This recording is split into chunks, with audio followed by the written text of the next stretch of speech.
Hello and welcome to the Comedy Slab podcast. I'm Shane O'Connor. That good-looking devil over there is Adrian Lacey. And if you're not caught up with the podcast before, each week we get together and we have a little bit of a chin wag about. Oh, I slipped into the old Terry Wogan there, didn't I, Andrew? You went a little bit Irish there, which is fine for you. Well, yes, you got the roots. Look at it. Are they showing through again? Are they? I can't believe it. There's three tonight. We have a little bit of an old chin wag about our favourite comedy that we've chosen for each other. It's great. It is great. Yeah, it's we choose one alternately each week. I choose one for him, and then the following week he chooses one for me. And we dissect them, we pull them apart. We probably, unfairly in some cases and unduly, critique them to within an inch of their life. And then when they're dead, we stab them in the heart with the scalpel of truth. No, this is the dream I had last night, actually. So sorry, right. Oh, too much cheese last night, I think. Yeah. What you failed to mention, if I may just butt in here, is that we throw in 3 audio clips. I was just going to say never seen or heard this. Yeah, well, you say that now. How do I know you were about to? You've got my number straight off, haven't you? Yeah. Yeah. Con artist. Yeah. We have got 3 clips of the show in question. Shall I tell you what the show in question is? Should we do that bit first? Because it was my turn to pick at the end of last week. And pick I did. Boy, what a picker I am. And I picked a show that, and I don't know if I mentioned this last week, I've seen bits of it, but I've never really sat down and watched it. And I kept thinking, because everybody was talking about it, and I think, is it on its 4th series now? 4th or 5th series, something like that? Something like that, yes. Don't put me on the spot. And I thought, oh, well, I better make an effort. We better do something about it. And I chose Friday Night Dinner. Which stars Paul Ritter, a name you might not immediately know, but a face you probably would, if you like a bit of comedy, recognise. Tamsin Greig, who's a face you would definitely recognise if you're a comedy fan. Simon Bird and Tom Rosenthal, who, again, you may recognise Simon Bird if you're a fan of The In-Betweeners. Tom Rosenthal, I don't know if you picked up on this unique fact about, do you know who his dad is? Is it a sportsman? No, a sports commentator. He looks just like his dad, actually. They're the spit of each other. Football commentator Jim Rosenthal. Right. I did wonder if he was anything to do with the is it Jack Rosenthal, the playwright, who's sadly no longer with us, who was married to Maureen Lipman. That's right. Yeah, I don't know if that is the same branch of the family. I don't know. I know he's. I mean, because that could be the next generation back, couldn't it? Yeah, his mum used to be a producer on Newsnight as well. So. Oh yes, Chrissy Smith. Not a name I've conjured with. No, and you've conjured with a few, haven't you? I certainly have. You're a right conjurer, aren't you, really? I've heard people say it. In fact, there's writing on the wall at Broadcasting House. Adrian Lacey's a right old cunt. And then they've got... And then the juror's still out. Yeah. Jurors please yourselves. Very good, that one. I was just trying to make a swerve so we weren't completely 18 plus. I like that. Oh, and also starring in this is Mark Heap, one of my favourites, the guy I first came across in Green Wing, but then obviously went on to do lots of other great stuff as well. Yeah. So this was the first time for me. This was the first time for you as well, wasn't it? It was indeed. And last week I got very confused, my eternal shame. And it's just as well I've never put myself forward as the UK's foremost expert on every comedy ever made. But I did confuse it last week as we were talking about it, setting the next week's homework, which we're now doing, of course. I confused it with Grandma's House. Hence, I was going off on a tangent about Simon Amstell. And Rebecca Front was the female star of Grandma's House. No, that had never invaded my psyche. But same setting. You know, I thought that was a sort of Friday night meet. It's North London Jewish community. There are parallels. Massive parallels, yeah. Anyway, you did me a favour because I managed to get hold of it and I've added it to my catalogue as well. So. Grandma's House, because I was never a big fan of Simon Amstell. People used to rave about him, and there was something disconcerting that I found looking at him. His eyes are slightly sunken, but then who am I to speak? He such reminds terms. me to look at, and I don't want to. It reminds me of that thing that Fletcher says in Porridge. He said, that's the trouble with your generation. He said you're always picking up on people's faults and foibles. He said, and their physical appearances and taking the mickey out of them. And he says anyway. He said it was He was so and so in B Wing. You know they call him Lugless Douglas because he hasn't got any ears. You know something's coming, but You just don't know what it is. Yeah, I didn't see that. He always looks like he's been just straight out of bad plastic surgery. Oh, that's a bit personal. That's in fact, I'm already feeling guilty for talking about sunken eyes. That was slightly in quotes and tongue in cheek. Right. Although, let's face it, as a stand-up, he would not hesitate, I suspect, to point out someone else's foibles and boibles. Exactly. There's not enough foible pointing for my money these days. To be honest, That's the trouble with your generation. Yes. You don't do it enough. Yeah. Yeah. Anyway, before we dig into all of this in true earnest, we just wanted to mention there's some industry news, didn't we, that we thought was quite interesting. Well, pretty depressing, seismic in the comedy world, isn't it? Really. Well, it sounds like if it can be taken at face value, and I'm looking at the front page of the industry journal, just called Broadcast, but you picked up on it on a comedy website, didn't you? Yeah. So we independently came to this. Very depressing. The headline in Broadcast is "Dark Days Loom for ITV Comedy," and the essence of which is, if the story is to be believed, ITV is pretty much giving up on scripted mainstream comedy. Yeah. In fact, it says here, no scripted shows lined up in that category for this year. And worse than that, Asher Taller, who we know was producer of The Office, of course, and many of Rough others. Cut TV, and many others.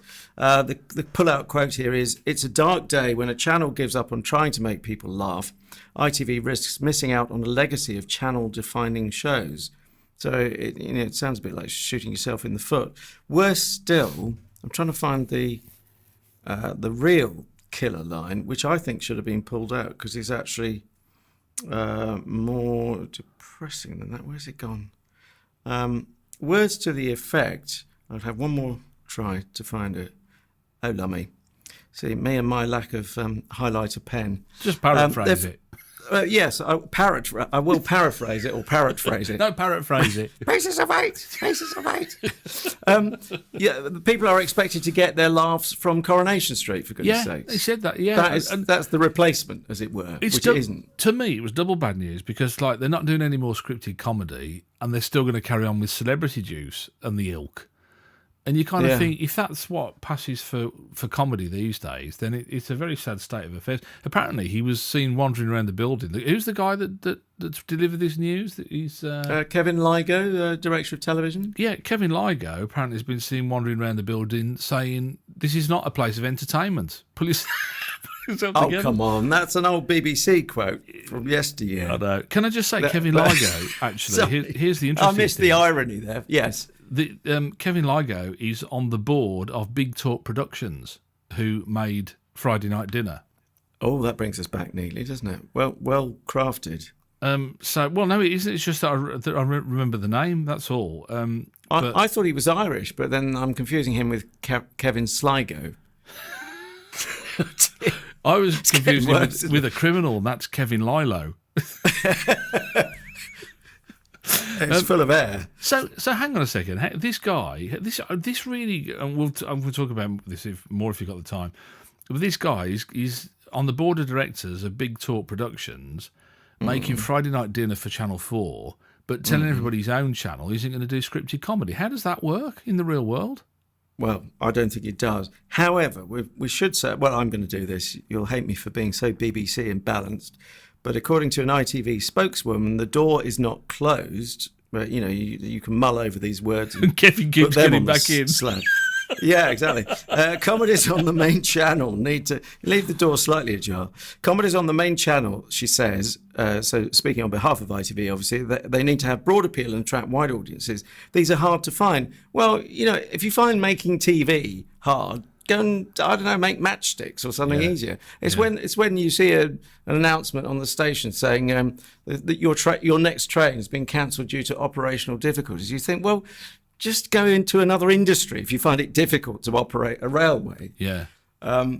All of which isn't at all compassionate or understanding, but hey, I always used to be baffled by and I can't remember which line it was now. One of the ones in the Midlands, they used to go to London, and they always used to say we couldn't run any trains today because we haven't got any drivers. And I'm thinking there ain't a lot else to your job, is there really? Other than like you need a train and you need a driver, and the track's there. The tracks already. are already there. Someone else worries about that. So they put that down ages ago, so you haven't got to worry about that. But yeah, but there you go. Anyway, sad news. Anyway, should we dig into Friday night dinner? Let's. Do you want to set up the first audio clip, or just set up the series generally? Yeah, can do. Well, the series generally. I mean, I think again, it is, and I do like in comedy a simplistic premise. I think the simpler the premise, you generally find the greater the character development, if it's good, if it's working well, because that's where everything, all the energy needs to come from. It needs to come from the characters rather than the situations. And it's as simple as, and I didn't realise this, but have you heard? I'm not really up on, as a ex-Catholic, I'm not really up on the Jewish faith, but a Shabbat dinner. Is what this represents. It's a Friday night dinner is a Shabbat, which I presume is something to do. Shabbat is a derivative of Sabbath, isn't it? I think so. It's something to do. I'm assuming so, because Friday is notionally the Sabbath, and from sundown, is it for 24 hours? This is just on the periphery. You're not supposed to do anything, are you, at all? So I presume this is the meal that you have before you cease to do anything on. I'm guessing anyway, but it doesn't really play much of a part in that. But it's what I'm saying is it's a Jewish family tradition that they get round and they have a meal on a Friday night. So basically, it's a mum and dad and the two lads go round to suburban London. Is it? Do you guess? North London, yeah. North London. Yeah. That's true. There was references, weren't there? I think to where they were, but Mill Hill. It was actually shot in. I think it's probably pretty much meant to be where it's shot. Oh, okay. Because Mill Hill is that is a kind of Jewish community. It's the Golders Green area, isn't it? That's not far from. I don't think it's too far. Yeah, certainly hilly. And anyway, so the two lads go around every Friday night, and that's the premise of where we're at with it, and the hilarity ensues, as I always say, from these kind of things. We dig in. I didn't want to go straight into the top and them all arriving and all the rest of it. We've seen the lads arrive. And they before the no after sorry is it after the I can't remember if it's a bit of after the meal or before the meal, I forget the chronology of it, but they end up with one of the lads' diary from when he was a youngster. And the reason I chose this bit of clip is because I'm a big fan of dialogue more than I am of knocking people about. And because it doesn't work so well for audio clips either, does it really, for this podcast? No, quite physical. And I just thought it was a lovely piece of writing. This, it reminded me of that joke, where we said my wife said I was nosy and intrusive. So she didn't actually say it. I read it in a diary, and it kind of reminded me of that. So the two lads. So basically, I mean, they've all had a look at this diary. Much to the bemusement and amusement of either of the two lads. What's this? Thank you. What is it? Nothing. Adam's diary from when he was 11. Isn't that amazing? Here's a look. It's private. Private? You were 11. So? Did you read it? Of course I didn't read it. Did you read it? No, I just told you it's private. Dad, did Mum read my diary? Only April. April? Martin? Some of May. Excellent. I told you not to. Oh, no, sorry. Your mum didn't read it. That was a different woman. I forgot what I was meant to say. You didn't read it, did you? No. Good. At least there's someone with a bit Just half of September. Great! So everyone's read my diary? I haven't. Get off. Well, thank you, Mum and Dad, for betraying me. Don't be so dramatic. There was nothing interesting in it anyway, was there? Most of it was about that thing you had with your bottom. If in doubt, throw in a bottom or a bottom gag. It's got everything in it. Yes, but I was, as usual, enjoying it more seeing you enjoy it. But Yeah, there's some nice moments in there. Let's just say these are the most rivalrous brothers since the Gallagher brothers from Oasis, as was, or another rock band that comes to mind of a previous generation, the Kinks and David Davis and Ray Davis. Yeah, hell hath no fury, like brothers who don't get on. Tell me what you made though of that prior, because there was a lot of physical comedy prior to that lovely bit of dialogue there. Oh yes, we've had nothing but physical comedy. I remember that I enjoyed the show generally on the second time through, which is always good news because it's going in the right direction. First time through, I thought, oh my Lord, am I going to have to sit through an entire show of this? Because there just isn't, there's never a dull moment between the brothers. And they are old enough to know better. And I would be inclined to think, park the previous references to rock and roll bands and rivalrous brothers. I don't know those people personally, the Gallaghers or the Davises. But if it wasn't for the fact I actually know a pair of brothers who must easily be in their 30s going on 40s, who are, one still tweaks the nose of the other one, and he's put a video of it up on YouTube.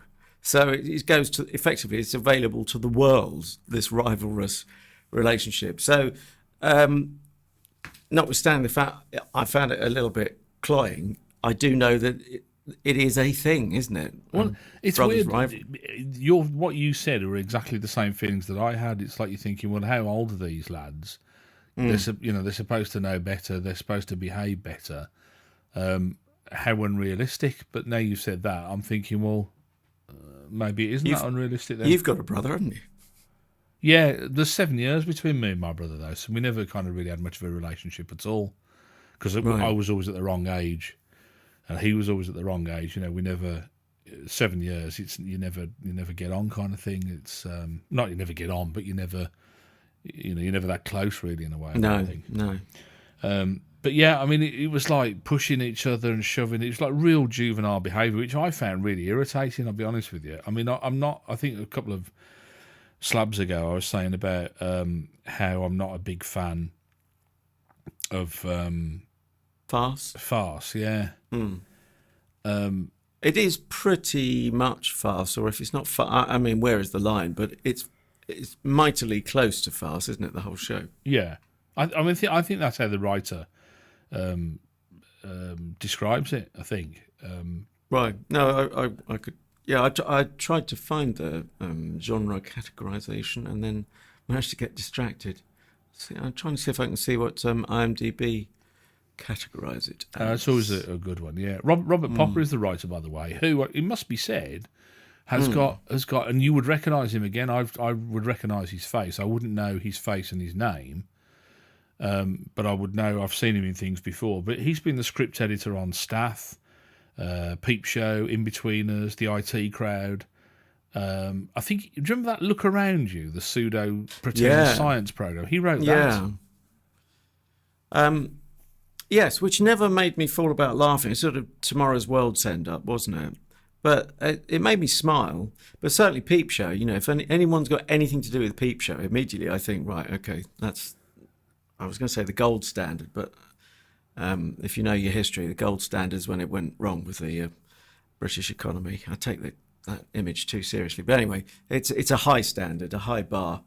So, yeah, hats off to him. And actually, let's think. I mean, what we've just heard in that clip, it's a very clever device, isn't it, to give yourself a backstory. Mum finds this kind of memory box, a bit like the Blue Peter box that was dug up from the what was the TV Centre, what became the TV Centre car park, and then they had to move it to the garden. And for people of a certain age who remember that. So that's quite clever to give a sense of a real sort of backstory, and we can imagine the boys. In fact, we just don't have to just imagine them. If you're watching the program itself, you get to see photos of them, and it's quite a good technique for making it seem real. Did you not think? The only problem I had with it was that I felt like the clever writing was just a pit stop so they could get their breath back to chase each other around the house again. Right. And it started to feel. I started to actually think that while I was watching it, which I never think is a good thing, because you're then starting to not be as taken and absorbed with the whole process that you should, because you shouldn't really be thinking about how it's made while you're watching it, should you really, in that sense? And I don't know, I found it hugely irritating, and almost to the point where they'd be off. It was very cartoon-like, wasn't it? They'd be off again. Tom and Jerry, isn't it? Really? Yeah, jumping on each. Yeah, exactly. Jumping on each other, and and pulling each other's pants up, and or whatever. And I just thought, no, and such a great cast, and you think, are you just wasting a great cast with these two guys? And I include those two guys in the credit for a great cast, but there they are doing the least possible funny thing that they could do. I wouldn't say the least possible. I mean, there's a ton of physical comedy, but that I guess comes with the genre. And by the way, IMDb simply call it a comedy, so it doesn't get us very far. But okay. It's certainly got large elements of farce. And if the writer calls it farce, I guess he's got a right, no pun intended, to call it, to put it in the right category. What I would say is, I did think, right, one episode of this I can enjoy. There are 31 episodes of this. Yeah. And there's no way I would be, a slave to or an addict to this series. I couldn't stand that much physical comedy. Or no. Where do you go with it? I mean, I suppose you could say that about any relationship in a verbal sense, for less physical comedy. But I don't know. I just think verbally you've got more options, more tones on the palette. But physical comedy with very physical rivalry between brothers, I don't think it's got much further to go for me. I'm not queuing up to see the next one. I was going to whiz on a couple of series and have a look at another one just to see whether it still maintains that dynamic. I'm not really quite sure. I never got around to doing that. I'm not sure whether it does. But I just find it hugely frustrating because it could be cleverer for longer. You have these flashes of clever dialogue and clever scene setups, and you think you could write more of this. And the guy knows he can, because he's done it. He's overseen scripts for other people. He knows what's what. I mean, he's not that he can't. This obviously is some kind of catharsis that he chooses to maybe he has got a brother, actually, interesting enough, who's also he works with. He's a director of the company Popper Pictures, right? And I'm assuming it's his brother. He's around the same age. And so I just wonder whether this is a kind of semi-autobiographical thing that he's because he's Jewish as well, so it's right. whether this is his own experience really he's writing. I mean, don't get me wrong, there was some great physical comedy. I mean, Jim the dad. We should say this episode all revolves eventually around a stuffed bunny called Buggy, and the one of the lads rushes into the kitchen and says to his dad, "Quick, hide Buggy for me." And he gets like slices of bread and puts it over the top of it, and says, "Right, there you go," because he doesn't really want to do it. And I thought, if you've got to do physical, that's kind of more entertaining than watching two post-pubescent lads walloping 7 shades out of each other. I don't know. And I did find myself asking the question I don't think any writer would want you to ask, although it's not a terrible thing to ask. I just, after the first viewing, or maybe halfway through, I thought, why? Why did this need to be written? But you might have answered that question, especially if it's got that autobiographical element. I know it's a cliche to think that writers are only writing about their own lives, but it's equally a cliche to say, write what you know. And there are certainly hints in what you said, if not massive flashing neon lights, that he's writing about himself. Shall we have a listen to another segment of the show? And again, I suppose I've got to apologise because I've got 2 clips to come with the next door neighbour Jim. I have to say, the other thing is that the characters are so well drawn. You're not left guessing for very long who these people are you? You're not sitting there thinking, well, who's this now that's turned up? It is quite well signposted. But this is a character called Jim, who, as I'm led to believe, regularly just turns up at the front door. And this is his very first appearance, just turning up at the front door. Oh, hi, Jim. Hello, Jackie. Oh, you look nice. Where is that piece of shit? Sorry, Jim. You've lost a piece of... Have you seen Adam anywhere? Go inside. Have you seen Adam? I thought you were Adam. Oh, never mind. That space? That's a piano. Yes. It's very realistic. I could almost play it. Ding, ding, dum. Can I help, Jim? I used to play the piano. Did you? No, not the piano. The bassoon. Right. It didn't really agree with me. I see. Gave me the hiccups, but sort of in reverse. Oh.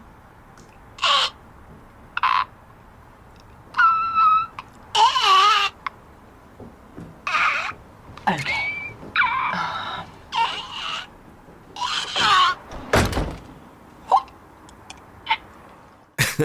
Mark Heap playing the hapless, I think we can call him Jim. And you were sounding pretty hapless while that was playing out. Oh God! Gigging away. Can you imagine the outtakes on that one? Because I don't know whether that was like spontaneous. They said, the script would say something like, "Oh, he makes a funny noise" or whatever, and it's left to Mark Heap to decide what that funny. He's doing that. He just.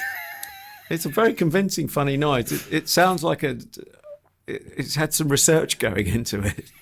Because if I did a funny noise off the cuff, it just wouldn't be quite as exotic or anything like as funny. It spun me right back to his Green Wing days. Do you remember him in Green Wing? Yes. But I think he's, sorry, finish your point. No, I was just going to say he was with Dr. Statham, wasn't he, where he was a kind of weird consultant. He was just really odd and... Well, weird. Yeah, and I think that same kind of weirdness is in...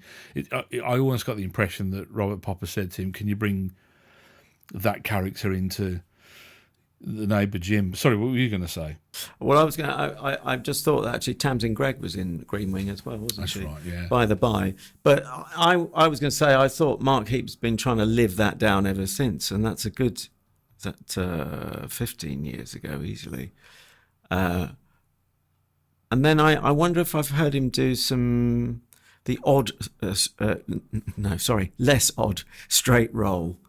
Have you ever seen him in a straight role or being less eccentric, shall we say, in a comedy? Well, he was quite versatile. Don't forget, he was one of the cast members in Big Train, wasn't he? The sketch show. Also, one of the writers, it turns out. Right. Which was who was that? There was Simon Pegg and him and I forget who the others were now. There were a couple of women scrolling. Couple of women but he's done a heck of a lot of stuff. Do you know how old he is? I forget how old he is. But he was born in India again, wasn't he? He was indeed, although to an English and an American parent. Right. So he's English American / Indian. He's actually 61. Wow. It's very well preserved. Green Wing was 2004 to 2006, by the by. And then trying to find Big Train. When do you think Big Train was? I can answer my own question. 1998 to 2002. I was going to say it's before Green Wing, wasn't it? Yeah. So quite a few years before. Yeah. Well, how did you think did you think his character fitted in, or because it is very much a cameo role, isn't it? And does it? The danger with that is, does it stick out like a sore thumb, or does it blend in? Do you think? I don't think it blends in. I just get a little bit weary with the oddness, and I mean, he's a fine actor, and he's clearly got this great pedigree. But I just wonder whether he's constrained by precisely what you're saying. This the long shadow of Green Wing. I think. I thought he was great in Green Wing, but I now feel I've kind of seen that character, and I've seen it many times. And I don't blame him for that. It's often casting directors, if they're just looking only 1 page or 2 pages back in your CV. Yeah. What were you going to say? No, I was going to say, I can imagine him going to a casting and go, "Do your green wing, do your green wing." It's a bit like Ralph McTell, isn't it? Which actually was a sketch from Big Train. It was actually from Big Train, wasn't it? Yeah, Streets of London. He tries to play another song. I've just played that one. Streets of London. Yeah. They'll turn nasty, don't they? That's all they want to hear. Yeah. I just thought, even though he, typecast is a word that you skirted around and you didn't say, but it was something that came to my mind. I think I mean that. Yeah. Yeah, I think. Oh, is this? He's just getting typecast again. Having said all that, though, the way he constructs that, I think, is beautiful. There's like he's got this lovely tick because he's got a big Alsatian with him, Wilson, called Wilson. Which I was. Why did you think the dog was called Wilson? I don't know if it was named after Harold Wilson. I thought. Yeah, well, he's called Jim, isn't he? So is that Jim Callahan? Right, and Harold Wilson. Well, but anyway, may not be. But every time he refers to or looks at Wilson, he kind of jumps as if the dog's going to go for him or something, and the dog just like looks at him, doesn't he? The dog he's a placid Alsatian. Yeah, there was actually some nice dog acting. I don't usually observe it much, but the first time he appears, he does a kind of look. It's right at the end of the scene, but he does this beautiful. You don't know whether it's take 25, but he either looks to Jim and then looks away, just like a professional actor. That really worked. When he was in the lake, I thought he did as he swam up to one of the lads. He kind of gave the lad a look, and I thought that dog's a good actor. Yeah. Giving them all a run for their money. Yeah. But the lake, we should say, for those who haven't seen the show, comes a bit later. See what I did again, there? the physical comedy, and I made a note of this because I just thought, oh no, there's like a whole scene where the dad is sneezing on all the food, and you felt that was overdone. The whole thing was for me, it was too long, too laboured, too sneezy. Not sleazy. No. We should say, Channel 4 at least, grade this as, 16 and above, the show itself. Do they? Have they got a grading system then? Have they? Well, certainly it says, I might be confusing it with iPlayer. I've got so many things running around my head at the moment and moving. I'm across between two homes at the moment as well. So there are some noises off, as it were. But certainly it recommends it for adults only, not for young viewers. He's across two homes at the moment, and one of them is Eamon. That was surreal. Yeah. Also, can I just get the legal stuff out of the way? You have already referred to Popper Pictures. So that's one of the team of production companies. The other one being, again, you've referenced Big Talk Productions. That's it really. It's a joint production and then distributed by Channel 4 and all of that. And I think, again, I might be confusing this with other shows knocking around my head. I think it might be available on Prime Video as well if you're outside the UK and perhaps can't get, for any reason, All 4, which is Channel 4's archive service online. Yeah. You're right. I think it is. Yeah, I'll put a link into where you can watch it and where you can buy it as well if you wanted to pay for it. You mentioned it's quite interesting. Big Talk, and I mentioned earlier that Kevin Ligo, director of television for ITV, is on the board there.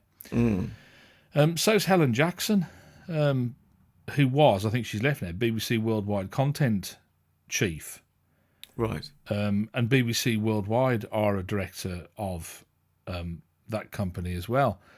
I keep uncovering things every time I look at this, and I think this seems very incestuous, and I'm not really quite sure what relationships one broadcaster has with another. And I think Worldwide are doing, if I'm remembering the right detail, I think they're in charge of distribution outside the UK, so it might not be quite as sinister as perhaps you're. I don't know why they need to be on the board of the production company though. That's what I don't understand that. Yeah. I don't know why that has to be the case, and there's lots of things like the chief exec of BBC Worldwide is on £100,000 more than the director general of the BBC.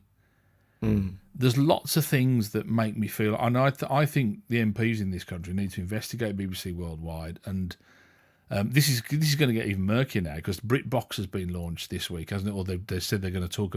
They've talked about it's going to launch soon. Yeah, this is combined BBC and ITV service trying to take on Netflix, Trying to take with on a fraction of the resources. They're frightened to death of More money. Netflix, aren't they? Absolutely They are. frightened to Well, death I of can it. tell you which way the wind's blowing. Yeah. And I think the interesting thing is a lot of people were saying, right, okay, get rid of the license fee then because I'm not paying for it twice. Well, yeah, except What they're going to put on there, Only Fools and Horses, and then so you've also got to pay for UK TV or whatever it is, or Gold or whatever it's called now, or whatever, which is also BBC Worldwide. I'm really uncomfortable about BBC Worldwide, and they're placing all of the whole BBC thing, with the license fee and that. I think they're going to be hoisted by their own petard the way they're going. I think that's where we're heading with all of this. But what's sad for me, just quickly finishing up on that, the BritBox thing, is that it was considered 9-10 years ago, and of course no one had the courage, it seems, or the powers that be didn't go with it, and now they've given Netflix a 10-year march on them, Right. and now Netflix is so big that I don't think there's any prospect of catching them up. Although, in saying that, Netflix might be seriously overspending. I don't know where the deep pockets come from. But you've got to make content, haven't you? That's the thing with Netflix. They're making content, and the BBC and ITV sticking their back catalogue on a streaming service. Oh no, they are talking. Yeah, there's some. But the majority of it is there going would to be the some back catalogue, isn't it? And you kind of think you still don't get it. They're making, like you look how huge Breaking Bad was, or Making a Murderer, or any of the other things that end up straight. I think Breaking Bad was HBO, wasn't it? But these kind of, and you think it's all about original content, and it's not about whether you can get a big name. It's about discovering new big names. But I don't think they get it. Anyway, back in the real world. Yeah. Yes. Do you want to lead us into our third and final audio clip? Yeah, it's another gym clip, I'm afraid. I do apologise. It's the neighbour. But the lads head off to the Chinese takeaway after their father sneezed all over the food. I mentioned that a little bit earlier on. And they felt that they couldn't eat it. And I think it was only the dad that was eating the food because it was his germs. He didn't really care. So they head off to the Chinese takeaway. And as they go into the Chinese takeaway, they catch up with a familiar face. Hello. Oh, hello. Jesus, what are you doing here? 你行開啲，你唔可以企喺呢個櫃台後面㗎。代約雙方係收謝。行開啲，你唔應該帶隻狗入嚟呢度，點解邋邋遢遢？係啊，會上開光正佢係咁邋遢。What's going on? 你以為我要隻狗嚟做嗰啲咁邋遢上帝，呢啲裝水嚟要用邋遢了邊。 ？He's a stupid man！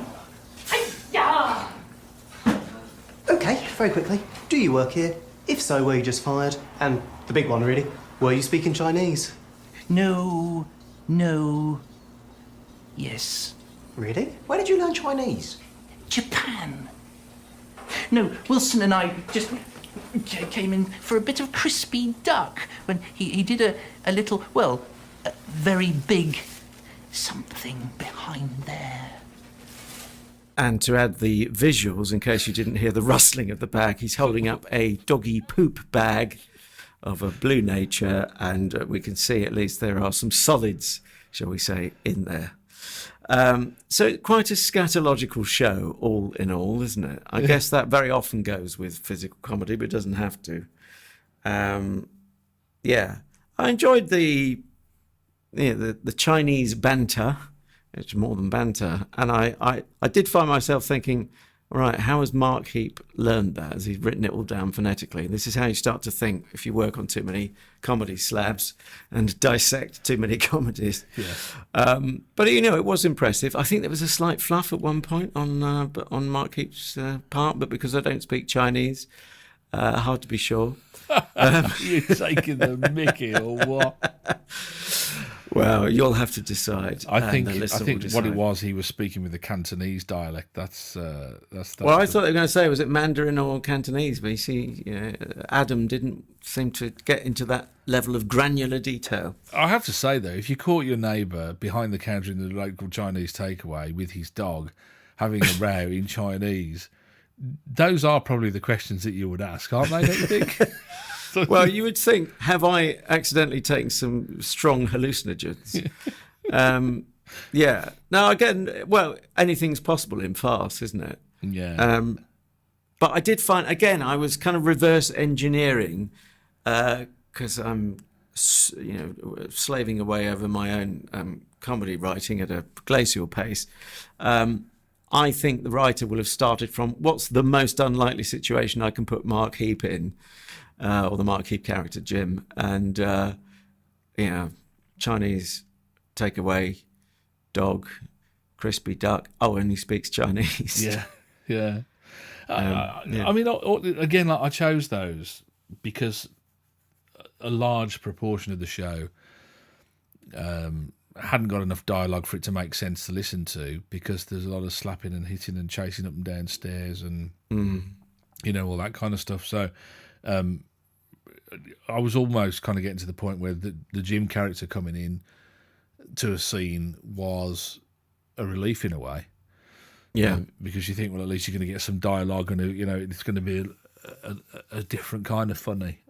So again, that's really why I chose that one. I did wonder why their rooms, the two lads' rooms, were perfectly preserved as if they lived there, but I guess that's the idea, is that the mom was never really.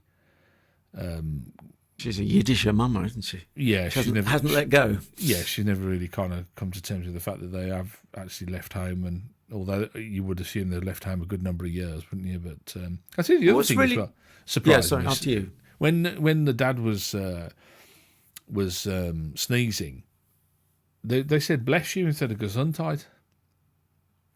Well, the other thing is, and that may be related to the point I was going to make, the Jewishness is so implicit, isn't it? So non-explicit, Yes. to state the obvious.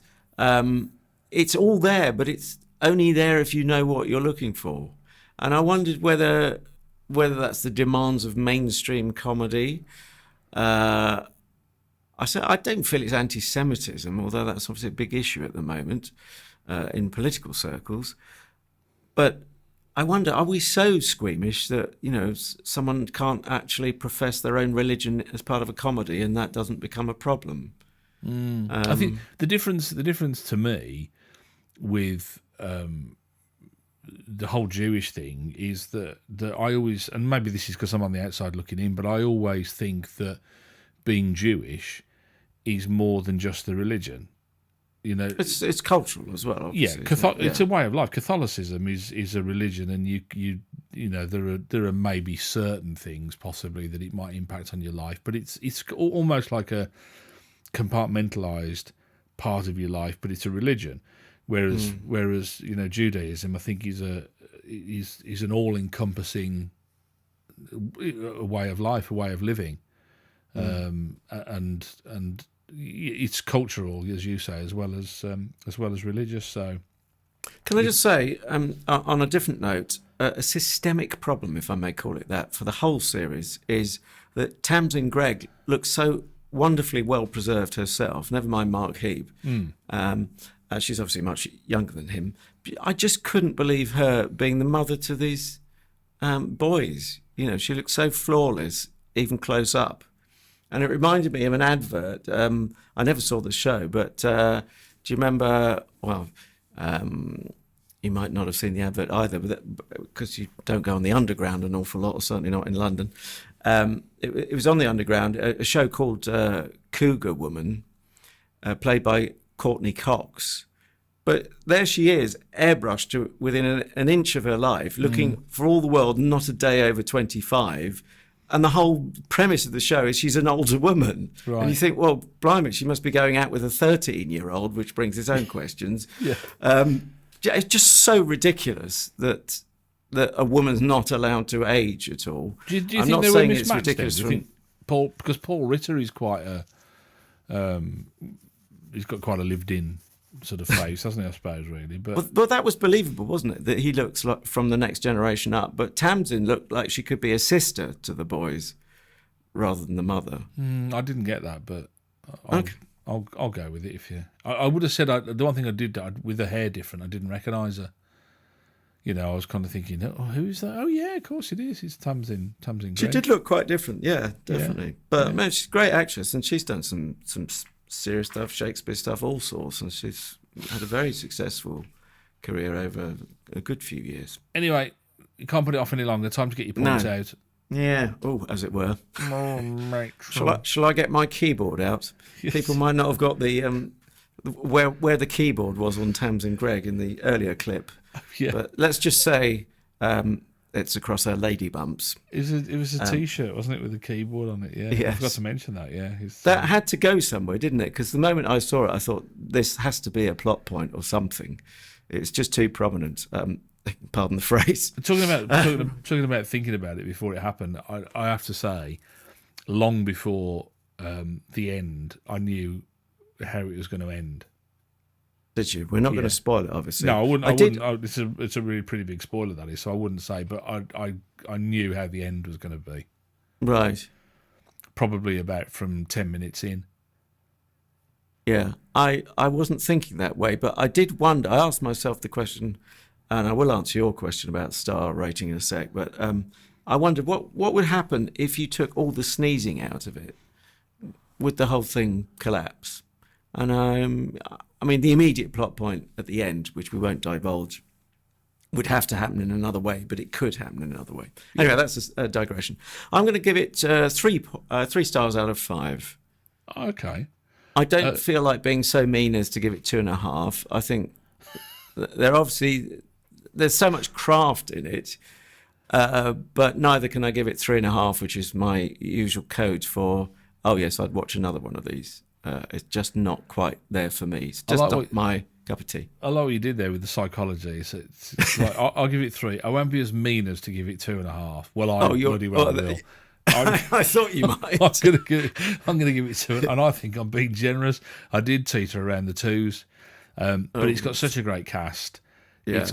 It's got such great writing in places, and I am going to watch more of this actually, because I want to find out whether the slapstick running around diminishes and the great writing shines through. That's what I really hope for it. I do hope that's what will happen. But I'll give it a 2.5.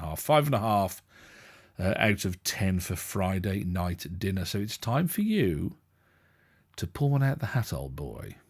Yes, and there's only one show it could be, I feel, because we are both great fans of Alan Partridge, and as we speak, he has only recently popped up again, returned to the BBC after a too long absence, and the series this time is called This Time, with Alan Partridge, and it's a show within a show, but I won't give any more than that away. I just felt there's no other show that I want to slab more, and it's to say that we like Alan Partridge. It's not a given, is it, that we'll love this? And that's the danger of comedy or showbiz generally. You know, what worked last time won't necessarily, I mean, you know, something that worked with one audience yesterday won't necessarily work with tonight's audience. That's how it is. Yeah, I mean, so, episode to episode can have absolutely flaws, can't it? A good call, though. Good call. I'm impressed with that, my friend. A good call. This time with Alan Partridge will be next time with Shane and Adrian on the Comedy Slab. If you've enjoyed it, don't forget you can catch up with us on social media. We're on Twitter and Facebook and all the rest of it. Usually, if you just put in Comedy Slab, you'll find us, because there aren't many other slabs of comedy around the place. No, until someone nicks the idea. And we are on multiple platforms. Whatever you're on now, obviously, is one. Be that Spreaker, Stitcher, iHeartRadio. Are we still on iHeartRadio? Yeah, we're on iHeartRadio. We haven't been pulled off, have we? I don't know. I'm not iTunes, stroke Apple Pod, leave it. Apple Podcast. just writing my own gags here. You are. And on the YouTube as well, if you want something mildly graphic that moves very slowly. Or you could do what I'm doing and look at Shane on Skype. He doesn't move very quickly, do you, these days? I'm off to tell Adrian the punchline to that joke which is the football player turns to his manager and says, "Oh, that's brilliant." He said, "We're going to used to get an orange at Rotherham."